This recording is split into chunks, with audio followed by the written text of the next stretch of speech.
because what we are eating, this is the fuel of your body. So your food can either turn out to be your medicine, or it can turn out to be your greatest enemy. So in this case, we say, let food be thy medicine and medicine be your food.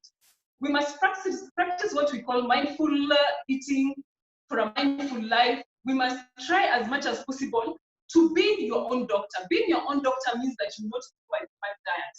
A fad diet is popular at any given time. It does not address our standard nutritional requirement needs for the day or for the term that you want to work with it.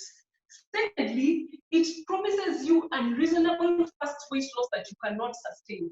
And thirdly, in our world of nutrition, we simply said it is a nonsensical way to improve on your health. So how do they come about? You know, fads will come about because of three things. One, when I look at it, your sense of impressions, what you touch, what you feel, what you see, what you perceive as good, that thing that gives you excitement, that is a sense of impression. If today you walked around and you saw a billboard with chicken and fries and soda and a bit of vegetable on the side, and it is only costing about 300 shillings, would you be excited about it? Why do I need to go to the kitchen and cook? Secondly, we have what we call the volition. Volition is your inner motivations, that desire that you have, that you really want to become healthy. But there's something, you know it is about time that I need to get healthy. I need to work on it, but you're not thinking about it correctly. You're simply looking at what are people doing out here, what is on social media. Somebody is drinking, blending or drinking ginger juice, and it is working. Somebody else is in the gym and it is working for them. And thirdly, consciousness. Consciousness is about your knowledge, your habits, your talents, attitude, and practices of what you see around. Say, for example, when we were raised, we knew breakfast is tea and bread. Lunchtime will be that ugali and boga. Whatever you ate for dinner is what we translate into lunchtime. And then in the evening is where you include a protein to eat. So that attitudes and practices of our ancestors is what we always is what we carry around. But what we need to realize that all these things, the sense impressions, the volitions, and the consciousness may lead you to a negative state.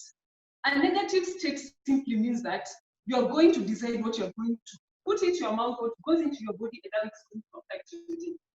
So I don't know how many of us have asked ourselves a very simple question.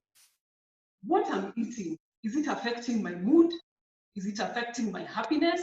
Is it building me up to who I want to be? Is it making me sad? Is it exactly what I want?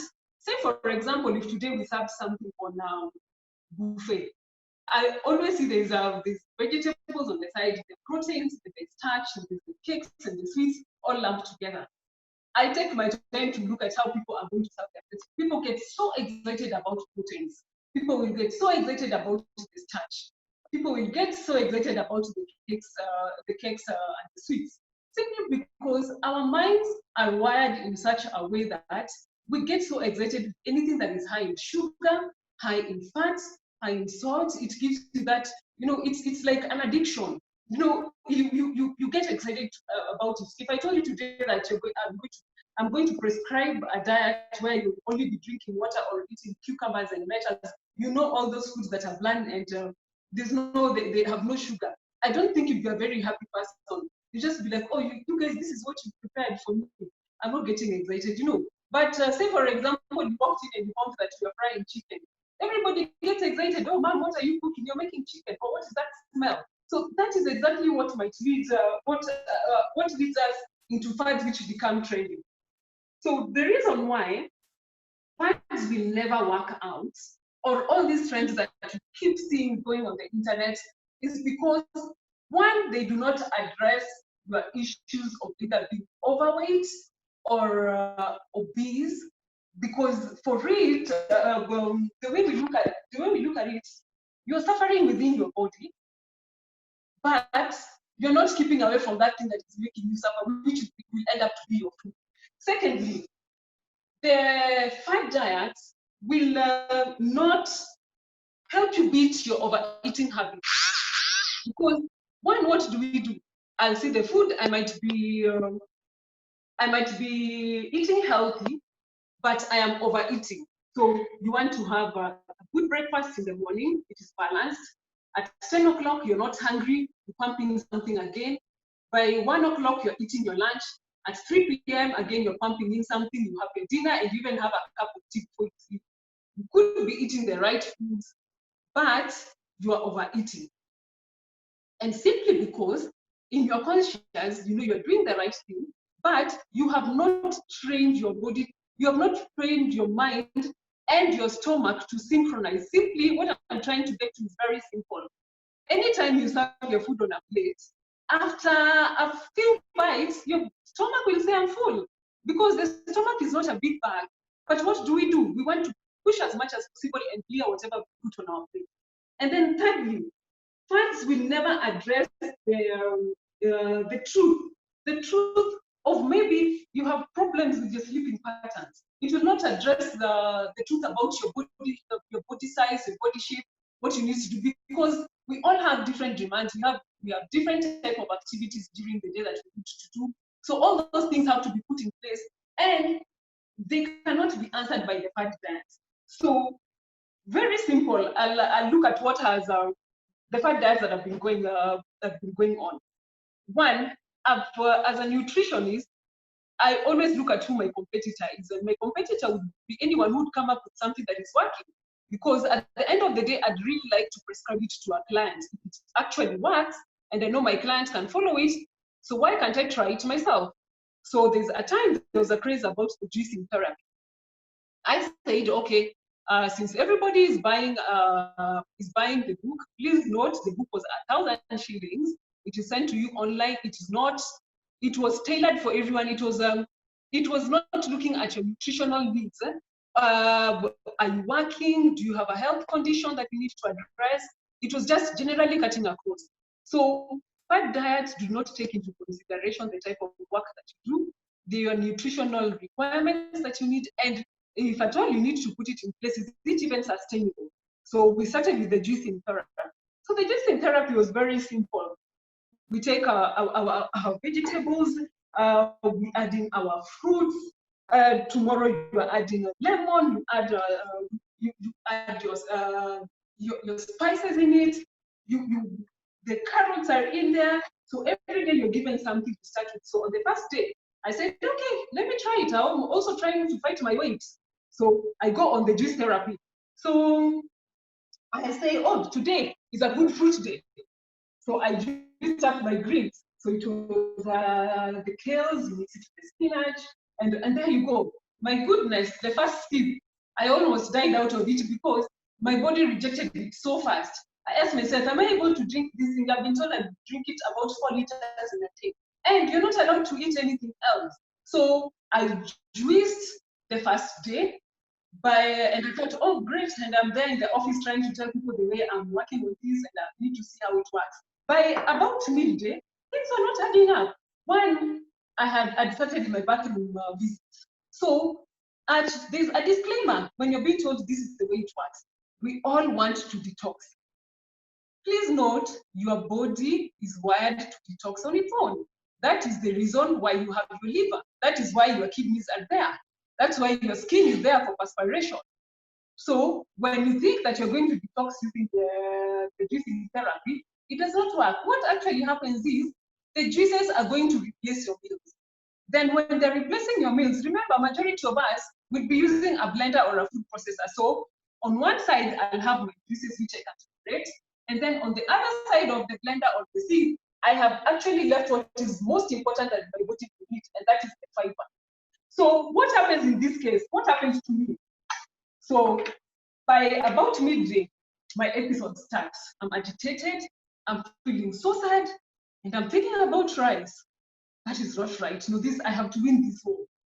So by about 2, my episode starts. So I can feel my bowel movements. And when I talk about my bowel movements, it is as loud as Hiroshima and Nagasaki. And I'm even wondering, will I make it to where I'm going to? Remember, I'm in the office. It is a shared facility. I need to go. So I go, and as it is said, I start to detox. So I'm open to a bout of diarrhea. Fine, I can handle this. So I said, maybe this is the detox they meant. So I go on. The first day I do the juicing therapy, I did not sleep. It did not address my sleeping patterns. I was so tired at night. I mean, at one point, because it is, I'm trying to mean, I almost came to my kitchen, opened my fridge, and ate the food cold because I was getting angry. But I said, no, no, no, no, I'll continue with it. So to continue with it, I now was doing, I topped it up with my water. I said, even the water is going to work. So second day, we go into the juicing therapy. So second day, I'm allowed to do my vegetables. So we're doing my vegetables, I can cut them, I can cook them, and then at that point, I can actually now add protein. I said, well, good. We remember, we got rid of my carbohydrates. So the carbohydrate is simply out of it. So this day, I am meant to get my energy from my protein. So I get to the protein. Please note, protein is a bodybuilding food. There is no way it will ever replace your starch. So for us, the starches, we call them a white diet. A white diet is simply meant to build up on your energy. This is the fuel of your body. Nothing else will ever replace it, no matter what you do. Because it is, it's a simple carbohydrate, meaning it is built out of sugar blocks that are meant to get into your body, disperse in the shortest time, and give you and give you that energy. So you either go on the simple carbohydrates or you go on the complex carbohydrates. But in this case, on my second day, I'm only allowed to do my proteins and include as much vegetable as possible as I would like. So I said, well and good, this will work for me. So, so in a nutshell, I've built a bit of satiety in it, and I'm getting excited about it. By the end of the day, I did not, in fact, by midday, I did not believe the way my body had reacted. Remember, I had removed the fiber, and then I've taken back the fiber at full force because I want to get full, so I'm increasing my fiber intake. What happens? Your body simply rejects it. It does not know. It's not understanding how you did not eat fiber the previous day, and then today you come back and you really want to block it on fiber. So there I was, heavily constipated, feeling sad, and I simply don't know whether I should take a laxative or not. And that was the end of my juicing therapy and my fruits and my fruit diet. Secondly, the famous one, we have what we call the ketogenic diet. The ketogenic diet will simply, it involves you increasing your protein intake. So you go in, you do your chicken, you do your beef, you do your beans, you increase your milk intake. So, and at that point, what have you removed? We've still removed our carbohydrates. So in this case, what actually happens is, and your body will work in a certain way. One, the ketogenic diet is prescribed for epileptics.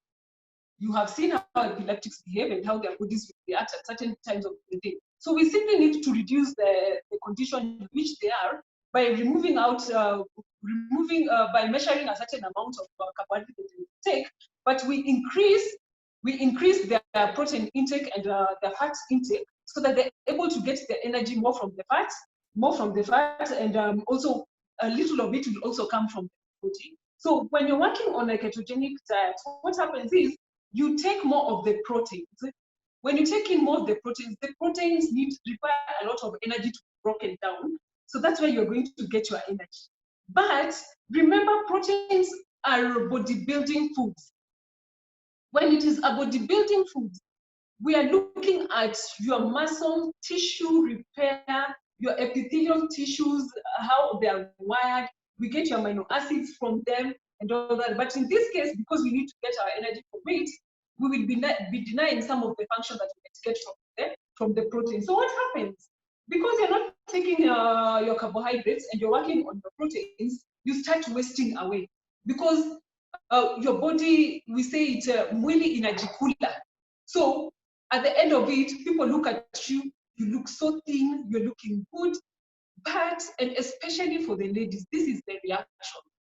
I've had clients who come in and the gyna is trying to figure out what is happening because they keep having recurrent yeast infections and they get what is called a keto crunch. A keto crunch. So a keto crunch is very simple. You're taking in too much carbohydrates. You're taking too much of the proteins. Your body does not know what to do with it. So for you as the woman, your flora changes. When your flora changes, then you are about to get the yeast infections. Out of the yeast infections, everybody can smell you. Even yourself, you can't stand yourself. So one way or another, where I'm trying to get to is before you get into this fat diet, you must understand the repercussions. What am I getting myself into? Will I be able to sustain a protein diet? I mean, eating proteins from the first day to the last day of the month without involving carbohydrate. Is it sustainable? And then what happens at the end of it? You're onto a diet that you're not able to sustain. Secondly, you are hoping that it is going to give you a quick fix. You got the quick fix, but now you need to maintain it. So the next time you decide, now this is too much for me, I need to go back to my diet. Remember, a fat diet is the quickest way of cheating yourself out of your healthy weight. So you go back, you say, no harm done, I know exactly what I'm going to do. So you're back again on your touch. Remember the things called fat cells, that which you're trying to get rid of. Fat cells have a mind of their own. They will decide how they're going to be built in the body and they'll protect themselves. So by protecting themselves, it's very simple. You denied them out of carbohydrates, where you are getting your energy. Your body says, I'm not getting anything out of it, so let's go and borrow some from the fat cells. It actually works like a bank. So you go, ask for your bank, I need to buy a car. The bank will give you a loan with hidden charges. And then at the end of it, if you took something like 10 shillings, by the end of the day, you're paying the bank 100 shillings profit. So that is exactly how your body is going to work. So you denied it the starch that is required. Now you're putting back the starch. So what does it say? It says, let us protect ourselves. Now you open the mechanism where you say, you pay the principal amount, you pay the interest, and you're going to pay for anyone else to deposit on the loan. So what your body, your fat cells will do, they say, what if it happens tomorrow? What if it happens tomorrow, everyone can relate to it. Anytime you skip a meal and you go on your next meal, you'll be eating, you eat this, you eat that, you eat this, you eat that. As much as you're feeling full, your body will still be asking for more because it is trying to cover up for what it lost, and it really wants to protect what it wants to protect itself should the same thing happen tomorrow. So what happened? You had lost the weight, you've gone back on your starch. Then what happens? You are going to gain 2 or 3, 4 times of what you had lost. A quick homework, look at all the people who did impossible. It was a quick fix. Look for them, you will not believe what you're seeing. People who went for the fat loss, lab loss, they're back to where they are because they know it is a quick fix. If I go back to my weight, I'm going to pay again, and I'll go back on the same regimen, and I'll get to lose the weight. So it never works like that. So one, going forward, we must eat a healthy diet because you are what you eat. You must learn to plan your meals. You must learn to look at everything that you're going to eat consciously and subconsciously. Consciously, I want us to move away from what we see on videos. The advertisements that we see that are aired, we have to be very careful. What are they trying to tell us? If I eat this, it gives me this energy, I look this way, and all that. There's so much going on that you need to be conscious about it. Because one, the nutrients that you're going to take is exactly what are going to advance. It is exactly what is going to build your body. If you do not build it at the right time, you cannot build it at your later ages. When you are aging, that is when everybody is running for the African leafy vegetables. Oh, I need to eat my managu, I need to eat my kunde. Everybody wants to eat the arrowroots and sweet potatoes. They've always been there. Why haven't you been eating it? Why did you decide to go with what we call fire? So a healthy diet is possible. If you're looking towards weight loss, it is possible. If you think you can change your lifestyle eating habits, it is possible. We say with my grandmother, all you have to do is to take the first step. To take the first step. And I like the way she says it in Luo, chaka chaka, meaning just start. When you get there, when you get to the second step, we'll figure out something else. So a right diet means that we are going to practice mindful eating. Forget about all these things that are going online, because what we are seeing online and what people are trying to tell us, they're mindless. They do not actually, they do not tell you, by the time you reach this stage, this is how you feel. Your mood will have changed. You'll be feeling better about yourself. You must take that. Into action. Secondly, you must walk at least 5,000 steps every day and build it up to 10,000 steps. Thirdly, we must increase our fruit and vegetable intake. Learn to teach your children how to eat vegetables. If you must hide them, we will hide them, and I'll show you how we're going to hide the vegetables today. Third, we avoid the processed meats, avoid sugary and sweets into the diet. Teach your children that all these foods can be cooked in the kitchen. Let us buy recipe books. Let's try as much as possible and cook them. And lastly, we must understand what a plate is. So I'm a culprit myself. Huh? So the plates that I buy, I think these are the trendy plates. So we buy bigger plates. A bigger plate means more serving. If honestly, if I was to serve rice here, I would fill it up with the rice. And then secondly, the other thing that you must learn: what foods am I going to serve first, so that so that I do not overdo certain foods. So talking about plates.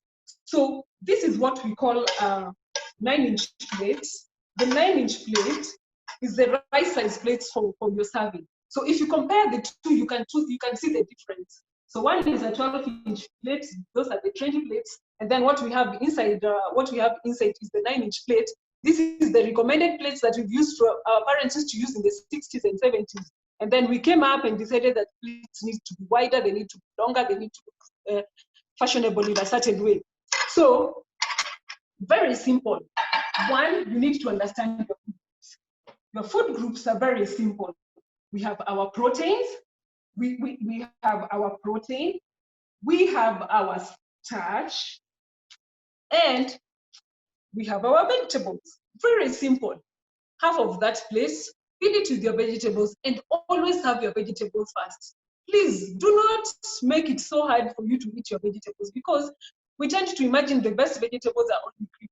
Play around with the colors, play with the orange ones, play with the purple cabbages, add everything into your diet, make it interesting, because we need our children to eat as much as possible. And remember, food is visual. If you give me a plate that everything looks white or everything looks green, I'll not enjoy that. So your plate will be served. So I'll quickly show you how we do it. So that is your red meat. This is your starch. Let's have our vegetables, a mixer of the vegetables. That will be perfect. And then we have what we call our oils. Very, very little. Make your oils as pure as possible. I want you to do a small homework today. Pass by the supermarket, look at your corn oil, which for example is a Ganto. Look at your Rina sunflower oil, look at your olive oil. It's a cold day, but they do not solidify, meaning they're pure. So you know what exactly you need to take, and use very little of it. Very little salt in your food. Very little sugar if you must use in your food. And please don't forget, we became trendy. We say, I'm not taking table sugar, but I'm going to work on my honey. You still want to put a lot of honey into your tea. And then the people who don't take tea, they do not take sugar in their tea, but they run and take a soft drink. The soft drink has more than even what you have taken from your tea. So we have to go, we have to look at everything. So let's make our diet interesting. Play around with what is on season. Like right now, I went to the market. I could not believe the price of garden beans. So affordable. They're there. They're rich in proteins, and they're fresh. Use what is on season. Now, your spices. Try as much as possible to use the natural spices, because the natural spices have antioxidants. They have antioxidants that your body require. They can either come packaged, which are dry, which are still have the nutritional value, or you can buy them fresh. Avoid things that have been mixed up with a lot of salts. Some have monosodium glutamate, which might eventually affect your health because they're known to be carcinogenic. So your food determines who you are, will affect your day, will give you the body size that you require, that you need. We must be mindful of what you eat. You must be mindful that your life, you have to build it now. We're not going to do it at the later stages. And especially for our children, we have to start early. And starting early means that we win them with the right food. We teach them how to eat their vegetables. We get away from fast foods, the packaged foods. Try as much as possible. Today, if you came to my house, you saw I'm able to cook something, get the recipe from me, ask me to teach you, and let's try as much as possible. We stay away from the deep fried foods. I know they give us the excitement. Once in a while, you can indulge in them, but do not make it a habit of eating the deep fried foods. Avoid deep frying things like your fish, because when you deep fry them, what happens? You lose out on the omega-3, the most important part of what we wanted to eat. So when they're deep fried, you're actually eating for taste and not for health. Get your nuts and seeds, the groundnut, the pumpkin seeds, the simsim seeds. Put everything in place. What I'm trying to say is work on variety, indulge in everything, learn how they're done in different cultures. Quickly, I had a cooking session. So today I'm going to teach you how to hide vegetables in cakes. So children love cakes. These are practical things that they can do on their own. So very quickly, I have everything that I'm going to put in place, and I'm going to show you how we're going to mix it. Everything is going to be under one bowl, so that it is easy, so that you don't have to blend this here, you don't have to blend this here, you don't have to whip this, you have to whip something else, and then try to involve them all the time. So involving them simply means that they're able to work with you, and even sometimes as they grow up, they will know exactly what they're going to put in place. So I have my flour, 1 cup of flour. I've seen most of you have seen rice flour. You don't know what the rice flour is in the supermarket. I like adding rice flour into my baking flour.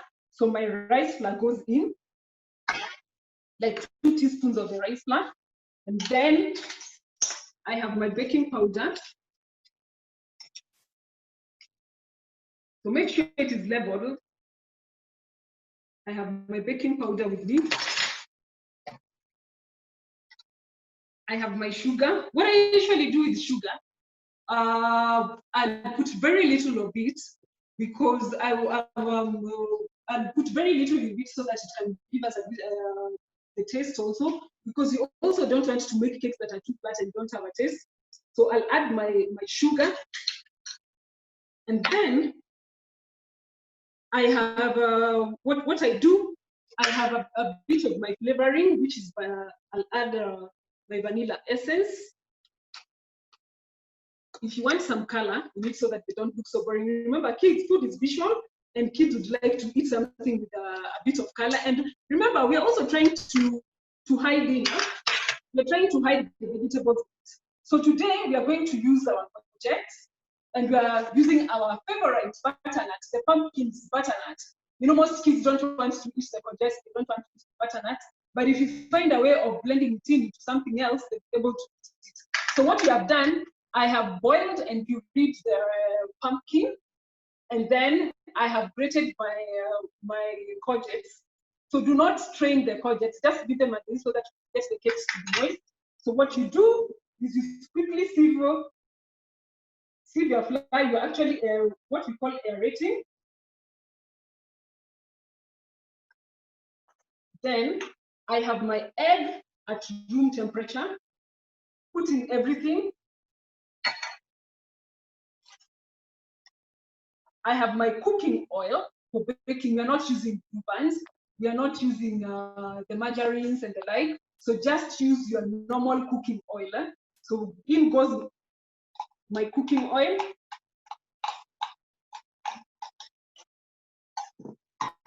So mix them in.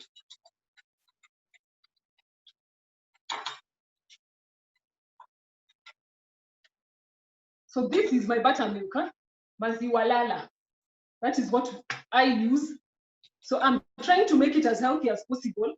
So I add in my buttermilk.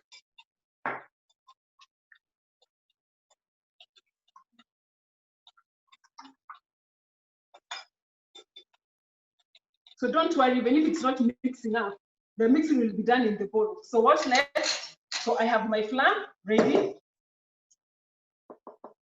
So you mix in your wet ingredients, go in, fold it in. Do not make it runny.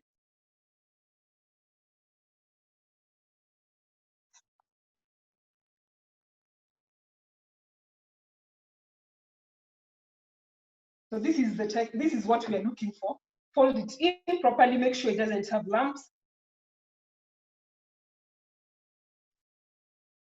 Now the best part, let me call in the expert. Howie, come.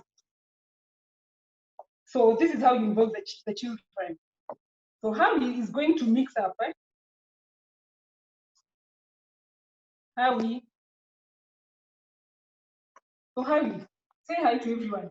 Hi. So Howie is going to mix. So this is courgette. I know you don't like eating courgette, but today you're going to make cake out of it. So fold it in. Simple like that. While I preheat the oven.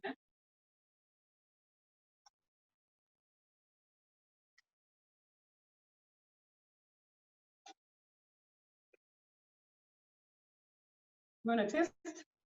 Yeah, taste it. Tell us. Does it have enough sugar? It's nice. It's nice, eh? Great. So you have an option. Sometimes you don't need to use your sugar, but you can use your honey instead. So once you have this, I like making it interesting for children. So we have the silicone cups for baking that you can use. So get different varieties in different shapes so that it's exciting for them. So Harry will, so fill them in. So Harry will fill it in. You don't need to grease it.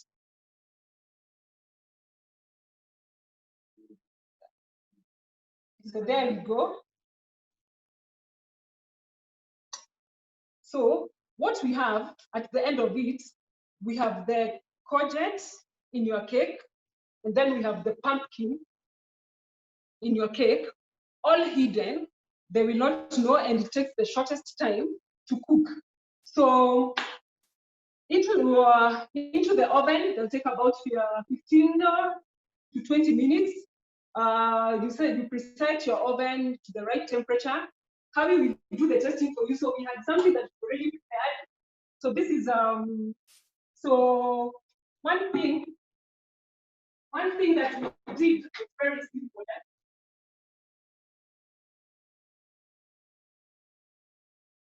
So we want to have them as tasty, as nutritious as possible. So we use we have the pumpkin mixture here, the pumpkin butter. So what I'm going to do is you take your pumpkin seeds, push them in. Just a bit of it. Take your simsim seeds, sprinkle on top, and then bake it. And this is exactly what you get. So this is now our pumpkin muffin sprinkled with the simsim and the pumpkin seeds. And then we have our courgette. So our courgettes, this is exactly what it will look like. So I doubt if any child will not be happy to eat this. So look at different ways. I know they don't like eating their carrots, they don't like eating their vegetables. They're not a friend to the seeds. They say the seeds really look bad, but I guess if you're able to do all these, then this makes it a bit interesting. So how you can do the testing? That you want. Would you tell if they have pumpkin? Does it taste the same way when it is cooked? No. Yeah, so you can see from Harry's face how he's really excited about the cake. Is the sugar enough? Yeah. Would you carry it for break to school? Yeah. Would you have it every day? Yeah. Perfect. So, so guys, I think this has been a great session. We've been able to go through our food groups. You've learned about the 5 diets. You know how healthy you can get. You know exactly what you can do for your children. So what I'd like to encourage you is there's nothing difficult. All you need to do is have the mindset. Look at it. Look at your food consciously, mindfully. Look at things that might affect or deter you from getting to your achieving your goals. Make your food as natural as possible. There's nothing hard to do. Mix in your herbs, mix in your spices the way you like. Give it the taste that you like. Simple and easy. So you do not have to really struggle that I need to be on a diet, I need to buy this, buy that. But when you plan it, and if you work with a good nutritionist, then it is easy. And please remember, your Rome was not built in a day. So you do not have to lose the 10 kg. You do not have to lose the 10 kg in one day. So it is progressive. It takes time. It takes time. You will see the goals. And actually, the best thing about even trying something is you can actually see the results yourself. Today, if you're not fitting into your shirt, tomorrow, if you try it, you feel like it has loosened up. So there's nothing about trying to hurry up to get to achieve results. Everything has to be done within the shortest time, within a short term. You give it a short term plan, and then you give it a long term plan. But bottom line is, in Kenya, the food is available. You don't have to buy anything out of the ordinary. Use the foods that are in season. You actually know where the chicken is reared. You know where to buy your beef. There's nothing hidden in it. So I guess this is it. And try as much as possible. Learn, experiment with the foods. Love your food. Love your body. Get enough sleep, drink enough water, and always, I insist, always exercise. Take the simplest exercise, which means that you can walk in. You don't have to pay for a gym for all that. Try as much as possible to look at what you can do at home, and it is easily sustainable. So Richard, back to you. Wow, Belinda, I have to say, one of the questions that most people are asking is, how can they get that recipe? So you have to share that recipe. Everybody's been wondering how they can get their hands on that recipe. But really, there's been so much, so much of conversations going on. And I just want to give you a couple of the questions that I've seen on the Q&A box. Some people have been asking many amazing questions. And one of the ones that I want to ask you, Belinda, is there was a very interesting question. For people who are vegetarian, is there something that you can talk about in terms of how they can, add weight or maybe increase their, even their muscle tone just by eating vegetarian meals? Is there something you'd like to comment on that? Yeah, sure. So you see, for the vegetarians, we have the lacto-vegetarians, and then we have the strict vegetarians. So the strict vegetarian simply means that they do not touch anything that is, they do not touch animal, they do not touch anything from the animal products. And then we have the lacto-vegetarians who are able to drink, they are able to get it from a different source. Say, for example, they can drink the milk. But when it comes to the vegetarians, what they need to cover up, because when you're vegetarian, it simply means that you'll be missing out on certain food groups, and especially what comes from our animal, from our food groups, their protein food group. So we have to look at, we have to get to understand where you categorize yourself. If you're a lacto vegetarian or if you're a strict vegetarian, then we come up with ways to ensure that you are not missing out on certain nutrients that you're supposed to take from your diet. So, for example, we have, if you're not able to do the animal proteins, then we have the plant proteins. The plant proteins are wide. You have a variety of beans. We have the njahes, we have the black beans. We have common peas, which the peas, when they're dry, they're a very good source of protein. Then we have those who are unable to take the animal proteins, especially things from animals, but they're able to take fish, so they can concentrate on that. And in some cases, we even advise them, at some point, when you see you're having deficiencies related to the animal protein, we really have to encourage them to go on supplementation, because one, we're trying to look at a way which your body is not lacking the nutrients that are required for growth, growth and development in your body. Because one, the moment you miss out on a certain food, it means the lack of it might end up affecting your health. So it is very, very important, if you're a vegetarian, get to know which protein is going to work for you, and especially anything that comes from plant protein.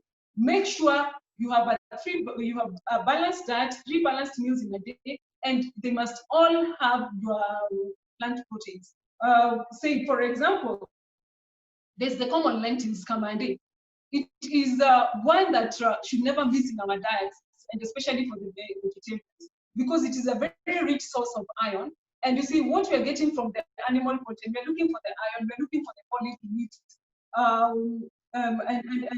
If you miss out on all that, we're going to get a deficiency. So we have to try as much as possible, play with the variety of the plant proteins, look at other sources, and if need be, then you need to go on supplementation. I think that is a very well answered question, Belinda. You know, there's something that I saw on the chat, and someone was talking about spices. I have to say, if anyone has gone to an Indian restaurant, or if anyone is a fan of Indian cuisine, then you might agree with me that you need to have, it's an acquired taste, you know. There's a lot of spices in the food that, you know, the Indian cuisine has. And I was wondering, Belinda, just as one question here highlighted, you know, apart from flavor, you know, do spices have other nutritional or medicinal qualities? And which spices have these nutritional qualities? And, you know, how much do we need to consume these spices to, you know, have an effect? I'm talking about a positive effect in terms of our health. What do you have to say about spices and consumption of spices in our food? Okay, quickly, 1 minute. Let me just get the basket of spices.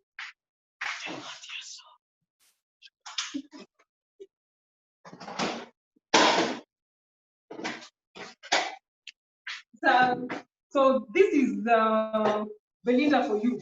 I have my dania. I have my dill, which I buy fresh. I have my sage. I have my mince. I have my thyme. All these, I buy them from the vegetable shops. So these spices can also come in the dry form. And then we have ginger, we have garlic, we have all those things. Each and every vegetable, fruit, spices that were created by God have a purpose.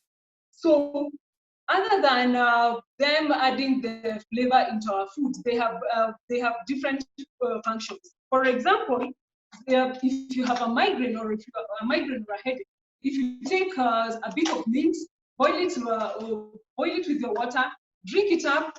In the shortest time, you actually start feeling the effects.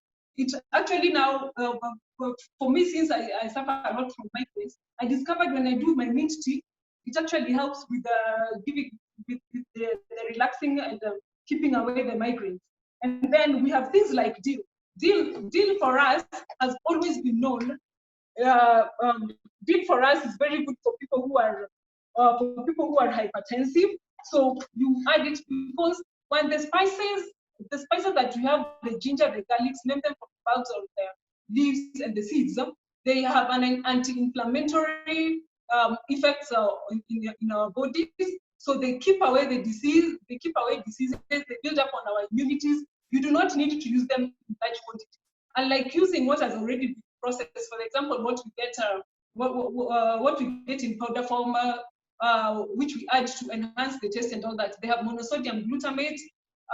They have other things that have been put that are usually hidden to give flavor or thicken our soups, but they end up being carcinogenic. So when it comes to our spices, we try as much as possible use them in fresh form, or you can use them in dry form, because one, they're anti-carcinogenic, which means they help to fight the free radicals from your body, which might end up causing cancer. Two, they are anti-inflammatory. So if you usually have bouts of infections, they also help to keep off the invasion of pathogens that might end up leading to disease. And three, they also help to build up your immunity. And some are even known, for example, things like the ginger, garlic, our famous lemon. They're actually used, we make with them what we call dawa. They help to fight off infections from flu, colds and flu. So we have to try as much as possible, use them in their natural form. If you must boil them. If you must add them to the food, and then don't put too much of it. When you put too much in it, because they have a very pungent smell, then they also now change the taste of the food. So it is good to have them in stock, buy in little quantities. And what I like sometimes is when you buy them a lot like this, if you see that you can't sustain them, simply dry them, and you can use them in the driest form. But good in your diet anytime. And well, some of them you can even plant them, like the rosemary, the lemongrass. You can plant them as shrubs in small pots, and you'll be able to still be able to get the same effect from them. Can we use Royco? Someone asks, is Royco okay? Now, I don't want to quote a few things here, but if you've seen the adverts, they say they add these and add that, so we have to go by what the manufacturer will tell us. But what is very important is always read your food labels. The food labels are put there for us so that we are able to understand exactly what is there. So, for example, if I looked at my aqua list, let me use one here. If I looked at my honey, so the honey simply says the ingredients, pure honey with no additives. So you must read this. So get to understand from what the products that you buy, what have they put? So we put coriander, we put ginger, we put this, and then sometimes you will see some things written in another form. Say, for example, E881. That the factors created in the lab to enhance the flavor of that product, to give it the final go. It means it is not natural, because anything that is food, you'll be able to read it. You'll be able to understand from my water, it has calcium at 7.1, it has chloride, it has magnesium, it has potassium. But when you come and start reading things that are written in alphabetical order, say E, F, we added this and that, you need to question, what is this thing that they added that might have changed the composition of the flavor, or it's giving it more flavor, because eventually those are the things that might be affecting your health. So try, read the labels, understand what is on the label, because what is on the label is what you're going to consume, and that is exactly what is going to affect your health. So weigh it out, get to know what works, because if I was to pick this is my oregano, it simply says, my ingredients, oregano leaves, 100% pure and natural, no additives. And that is it. And when you open it up, you'll actually be able to see that you're seeing the leaves. But if you go into the others, you are being given in powder form, meaning within the powder form, maybe there's something else that was added, and that is exactly what might be affecting your health. So we need to distinguish what works and what doesn't work. Wow.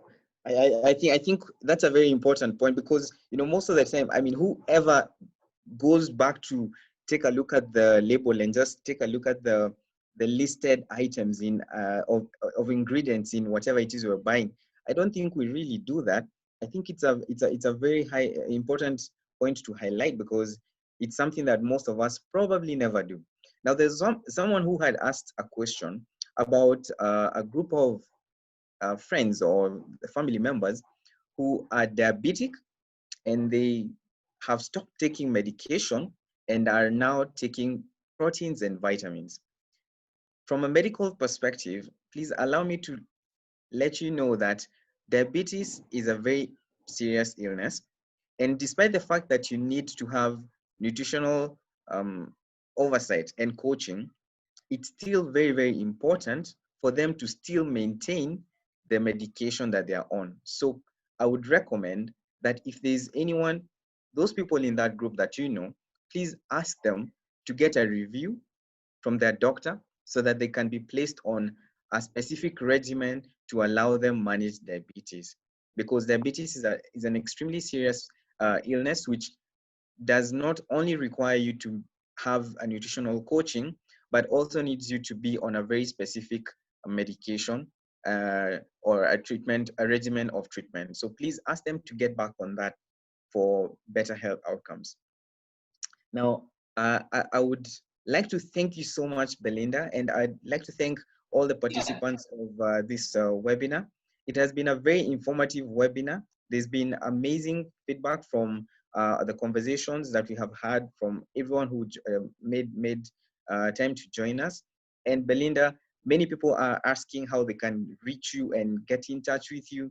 I don't know whether you would probably, maybe because you're on Facebook Live, we can continue this conversation on our Zamara Facebook page. So please feel free to continue this conversation therein, because Belinda is available to help you even on a personal level.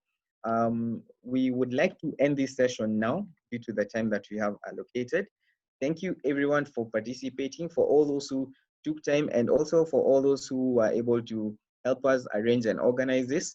If you'd like to see more of this, please take time to fill in the questionnaire that's going to pop in your email after this session is done, so we can keep interacting. And as Zamara, our value is to, and our dedication to you is to continue giving you the value, give you the information, and even as we continue, in this pandemic time, we will try as much as possible to help you make decisions and make choices that are healthy and that are going to help you, not just in terms of your medical insurance, but also in terms of your lifestyle. So thank you, everyone, and have a lovely, lovely day and an amazing weekend ahead. God bless.